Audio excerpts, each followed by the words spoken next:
So let's start off with Sandeep and his crew with Another Day in Manhattan. I am just speechless. There's so much that I could say about this film, but I hope that I've got some wonderful questions. First off, I want to begin with thank you so much for filming a movie in New York City. As we all know right now, and New York is crumbling to some degree, and it was so magical and moving for me personally to watch a movie that was shot specifically in Manhattan, and to try to remember how things were not so long ago. So Sandeep, I have a question for you. Was New York always the backdrop for you? Was it always the same idea that you were going to film specifically there? No, not exactly. This story was set to be was set in Vienna, so that was the whole idea here, Vienna, Austria.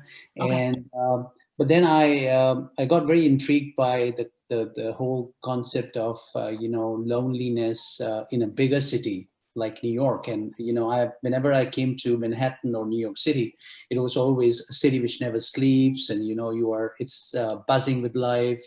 It's full of young people, young, sexy people. And so I was thinking, what about the older lot? What about senior citizens over there, or loneliness in general? So I thought it would be much interesting to, you know, uh, kind of go and check that out, and so that's why we thought about moving it to Manhattan.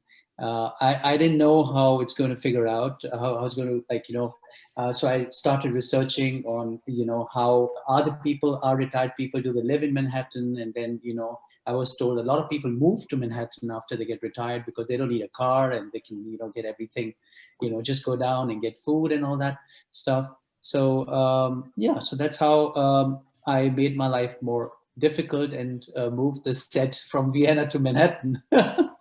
I was just going to say my piggyback question, which I'm sure you can figure out, is many filmmakers have come across my platform that are from New York, and they talk a great deal. It's not just about locations and permits and fees that are associated with it, but just, it's difficult. There's so many people that film there. You want it to be out of the ordinary. You want to pick locations that stand out because that tells part of your story for you. So my question is, how complicated was it to try to find certain locations that will lead itself to a better story?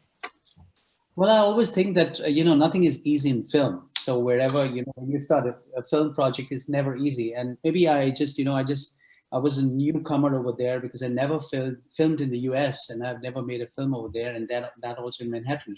So I just used the approach which I use here in Austria, or I would use in India, to just make it work somehow. Mhm. So we had support of the Austrian film, the Austrian Cultural Forum over there, who are based over there. So we did all our auditions in their building, in their premises, and we had to look for all locations, which we couldn't do earlier because I couldn't do it from here. So only the time when I landed, that was a week before, we shot the film. We checked out all the locations and looked for the locations. And well, when I met my crew over there and I told them what I want, and they just looked at me, they said, "You can't get a rooftop." For example, and I wanted a rooftop. I wanted, them, Simon and Gudrun, to be sitting over there like teenagers, and I didn't want a restaurant. And they said after 9/11, it's not possible at all. So I just told them, if there's a roof, it should be possible to get over there. So I can't tell you with what means we got that rooftop, but we got it. So by hook or crook. So there's a terminology we use in India. It's called jugaad, and it's like even the Harvard Business School has taken it. Means that if you really want something and you have less resources, you look for your way and you find your way out. So Makes perfect sense, actually. One of the things I thought about when I watched the movie is, why are these two? I totally could see a setup for a subway scene, and I wasn't sure if that's something you ever thought about. It was kind of like they were on the subway, and then Gloria goes jumping off and forcing him to have to jump off for 3 seconds in the subway. I'm picturing this little slapstick thing going on. Was that ever a consideration for the two of them? that's very interesting. I mean, that shows your sense of filmmaking, because Yes. the original script we had a subway scene. Yeah. Wow. So we had that, but we had that in Vienna.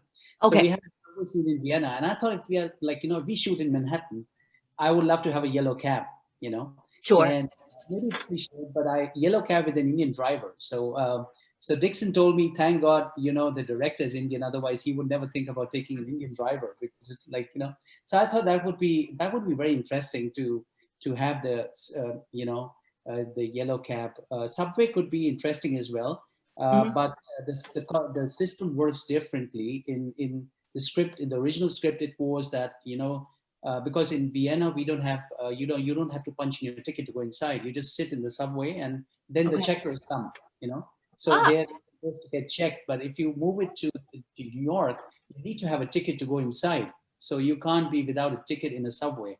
So that wouldn't work. So you have to punch your ticket in. But so somehow we thought, and even so that's why we took the yellow cab. That was quite exciting, and made our life tough. I didn't know that the Manhattan roads are so bumpy. So like potholes in the Manhattan road. I never thought about that because Manhattan is like they have money. It's one of the richest cities in the world, and I don't know why right. they have potholes. So my cameraman hated me because it was like it was something like you're moving the streets of New Delhi. The roads have always been lousy in Manhattan. It's nothing personal. So that was one of the challenge. Yeah.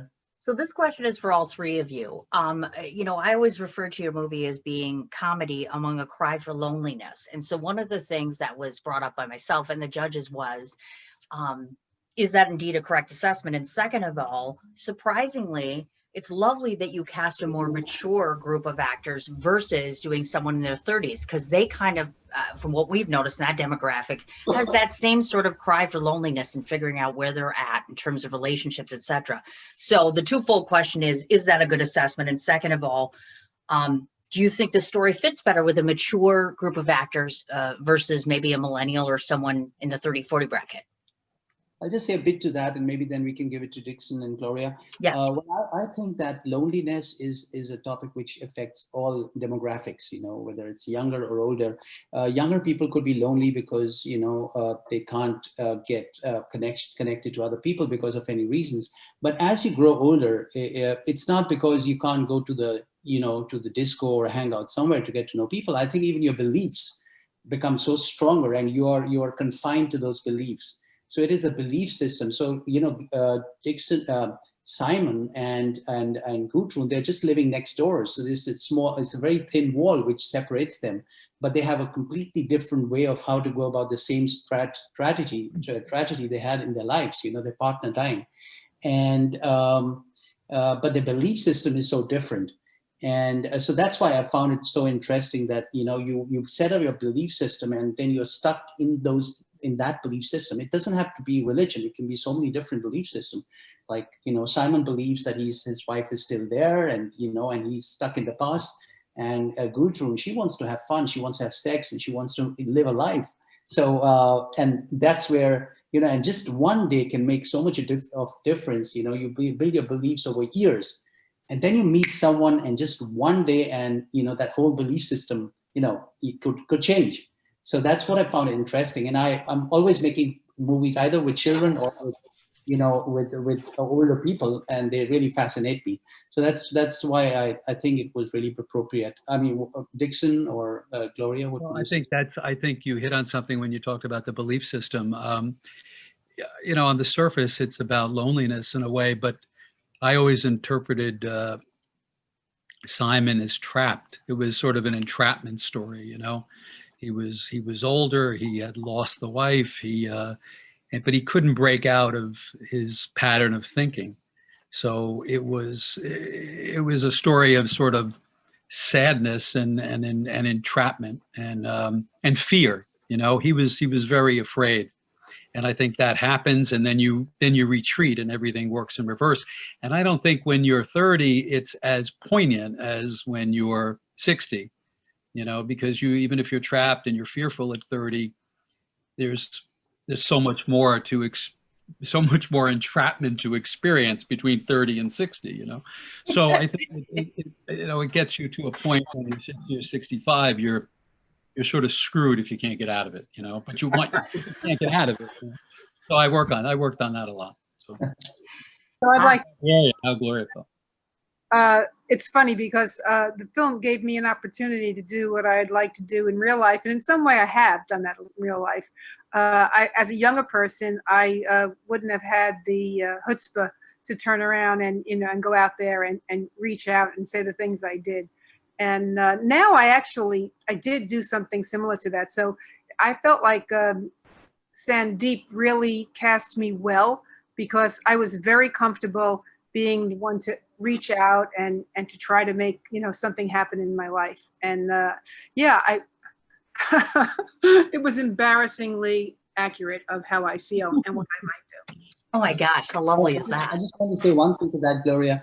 When we casted Gloria, I think she was quite anxious about it, and she was nervous about it, because she was like, she wasn't sure whether she would be like, is it me? Is Gudrun me? Would she do such crazy thing?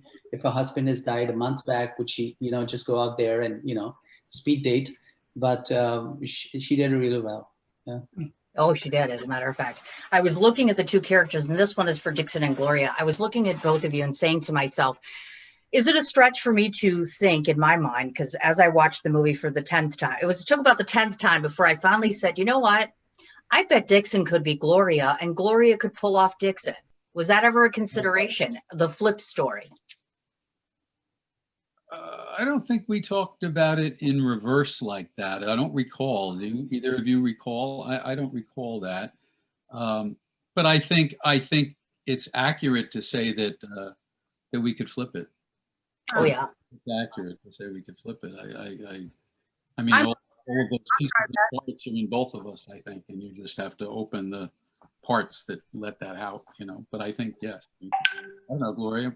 That'd be a lot of fun. Yeah, that'd be great. I'm ready to do that. Because I could see a continuation easily. Like now, all of a sudden, where he stopped with the whole, we have a problem, I don't have my keys. Where does it go from here? You could almost turn it into a series, or you could do, like more of a feature to it. That's just my thought. I don't want to give you more work unnecessarily, but I'm like, who wouldn't want to see more of Dixon and Gloria? It's like, it's not enough. You know what I mean? That's the good part about good filmmaking, is when you're at the end and you realize you want more, there's something to be said about that. So just throwing that out there, that's something that we as a judge. Another Day in Manhattan Part 2 coming up when the coronavirus is done. So it's not a very good time to have speed dating sessions and kissing and sleeping with strangers. So I get it. But I mean, Another Day in Manhattan Part 2 could be a great idea.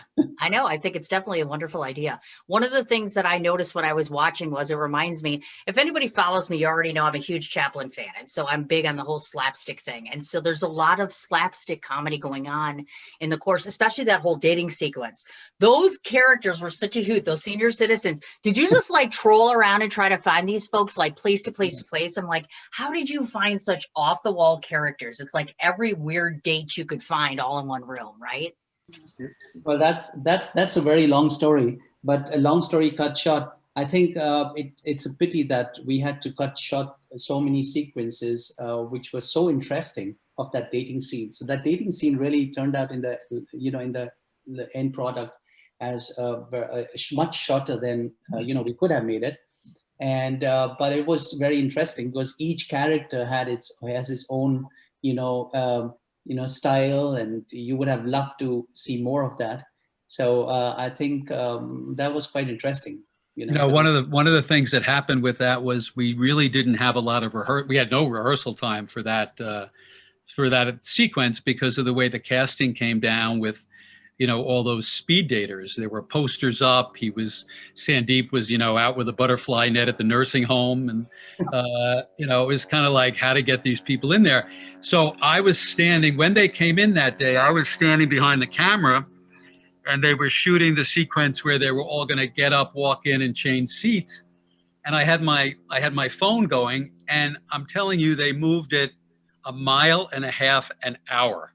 It's like they just all were the slowest movers in the world. And it was just, so what you see when they're moving, it's not slowed down. It's just like, oh my God, this is like, oh my God. It was great. Oh my gosh. I think Simon, as Dixon, as Simon, was the most agile among them. So it was quite funny. I think the oldest one was 92. who was, on the right of Simon. So he didn't know where to go. And I think it was very, He kept very going the wrong way too every once in a while. yeah, He he used to go the wrong way. And and a lot of them had never been to the speed dating before. So it was a great experience, and they loved it. I think, I hope they continue doing that. Sure. Now, Simon's character, I always feel as though there's always a part of him that's holding back, even when he's ready to kind of submit to her in some small way. I always feel like you're just never really going to allow yourself to give in. Was that done by you as an actor, or was that something that was written and instructed to you to just kind of hold back through this whole characterization?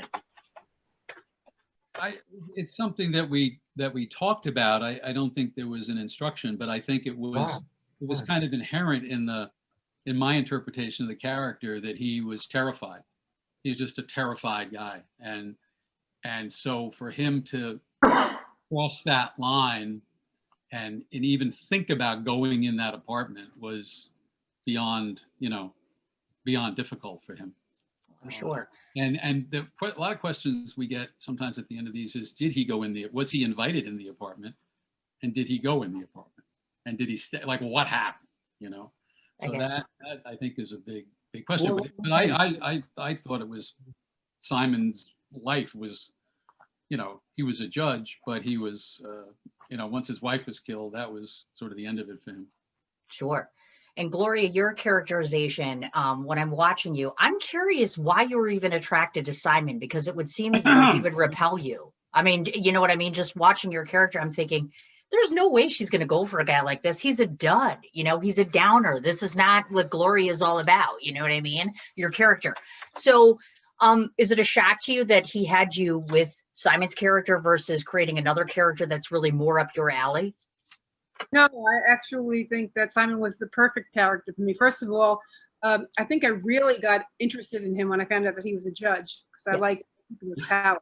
And the fact that he wasn't easy to get was also something that was attractive. And he was also right next door. So that was really, I was kind of intrigued by why he never gave me just even a glance. So I think he was, out of all those other people we saw at the speed dating, he was clearly the only one I'd be interested in. Sure, I get you.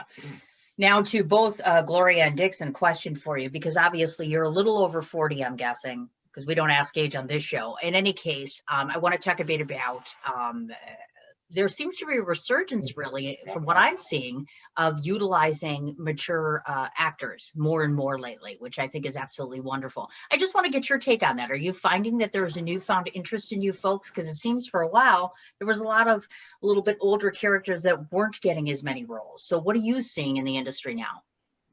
Gloria, you want to go first? Well,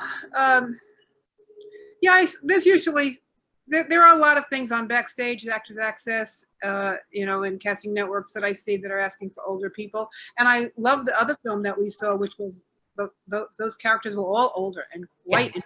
Right. So, matter of fact, I was looking at that and I was saying, wow, that's really something. They really grabbed my attention. So, yeah, I think I went to see Cherry Jones give a speech, and she talked about how her career was like dead for so long because of that. So you don't see as much of it in TV shows, but I think I see it more in indie films and then pilots, and I'd love to see it more in web series. But, I think people are starting to realize that we're out there, and maybe it's not as competitive for the actors as some of the young actors. There's so many more of them who are just starting. So I'm kind of hoping that I'll have a lot of shots in the future. You know what I find interesting about that is I went back, I acted a long time ago, and then I stopped for a while, and then I went back about 10 years ago. So that puts me at a little over 40 when I went back. I was pretty old when I went back in.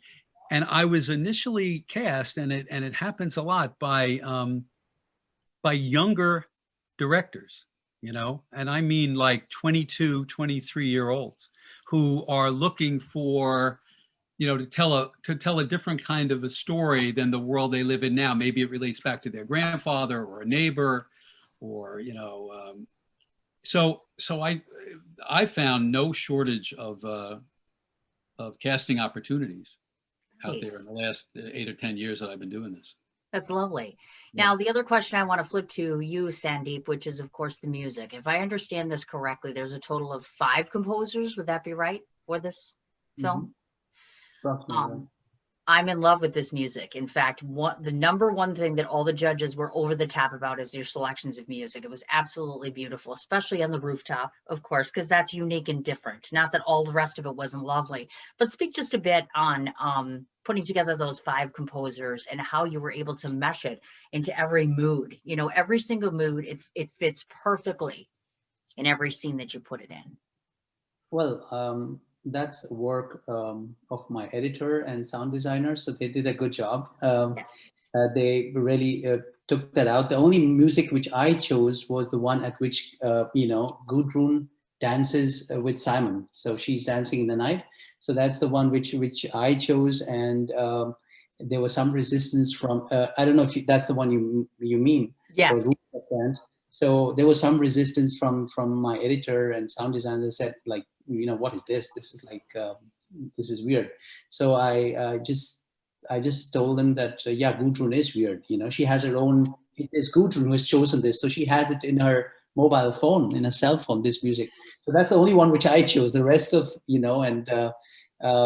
I just wanted to stick to that. I don't know. I just heard that, and I think if I was Gudrun, and she's so crazy, she would have this song and not something which is like very contemporary, or so it's how the thing was done. But the rest of the choice was editor and sound designer thought that's appropriate. So I have to ask, as it stands now, how has Another Day in Manhattan done in terms of the circuit? You must have about 700 wins by now, I'm guessing. No, we just started. And then Corona came. So Yes. we had, this is our 5th festival, and we are having an Austrian premiere end of September in the festival. Oh, nice. Okay. So that's our film was chosen from about 5,000 films worldwide. So that's in Austria, in beautiful Alps. So that's a live festival. So I'll be going over there. Sure. So that's our Austrian premiere. We came in the Programmer's Delight list in one of the Japanese festivals, also. Okay. 4,000 films. And I think it's like it's overwhelming, the number of films. I mean, you know that better, which are being submitted to a festival. And Lord, yes. And your film is a part of that. And if I look at other films which are so so it's very difficult, I guess, also for the festivals to choose, because they just have 40, 50 films to choose from, and yes. Everything's so wonderful and so different. And of course, it's like in European festivals, if you have a comedy, it's a bit tougher, because it's like, the Haneke style, very simple. If you have a film about Holocaust, you're in every festival. So it's like it's a bit. Gloria in one of the Hell's Kitchen Festival, Gloria got Best Actress. Yeah, yeah, that was a real good. She was the Best Actress, and that was our our first. Yeah, that was our first festival. So it was great, and I think it was a destiny that we had a festival in Hell's Kitchen. That's where we shot the film. Sure. So absolutely. First one, and let's see where the journey takes us. Oh, absolutely, without a doubt. So are you going to awards night tomorrow night? Yes, I am. I am. And you, Mr. Director? Well, certainly. At what time? I'm up whole night. I was just going to say, I know it's going to be tough for you because you're out of country, and I tried so hard to make it work for everybody. It's 8:45 Central Time because we have so many more films we have to do yet tomorrow. I have to do another virtual red carpet. And by the way, do you guys want to do the red carpet tomorrow? What time would that be? Ask Cindy at like 3 a.m. because then I got to send all the nominations out tonight, etc. But I will tell you tonight, I'll give you guys the option on whether you want to do it or not. I have kind of given up the notion that I should stop telling people their nominations. So as of right now, if memory serves me right, Another Day in Manhattan has a total of 5 nominations from this festival. That's probably one of the biggest amounts, period, this year. I'm so proud and I'm so pleased. I know that I have gone on Facebook to both your actors and told them how fond I am of their work before I even got to meet them in person. I'm so proud of this. I have to thank you personally. you have sent me just the loveliest notes about my work and my festival. And that means so much, because this has probably been the most difficult year that I've ever had to try to orchestrate this. And I'm sorry that this isn't big enough. I feel like I'm not giving you enough. You've given me a grand production and I haven't given you enough. And I'm sorry.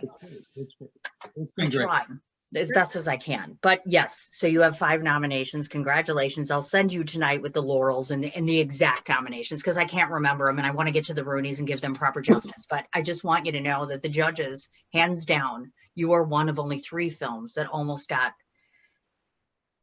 a perfect 10. I think you scored out at 9.7 out of everything. That's huge. I mean, that doesn't happen often in my festival. So I'm very proud and pleased to have been able to Great show figure. it. Really So great. number 5. So that's wonderful. And Wonderful. thank you so much. And I feel Sure. I really appreciate the way you have set up this festival and all the mails and all the information flow, and in Thank spite of what you've been going through. And I think it's commendable. I've been to a lot of festivals, but if I mean the way you're doing it, and I really appreciate that. I'm very impressed. Gosh. Hope- Oh my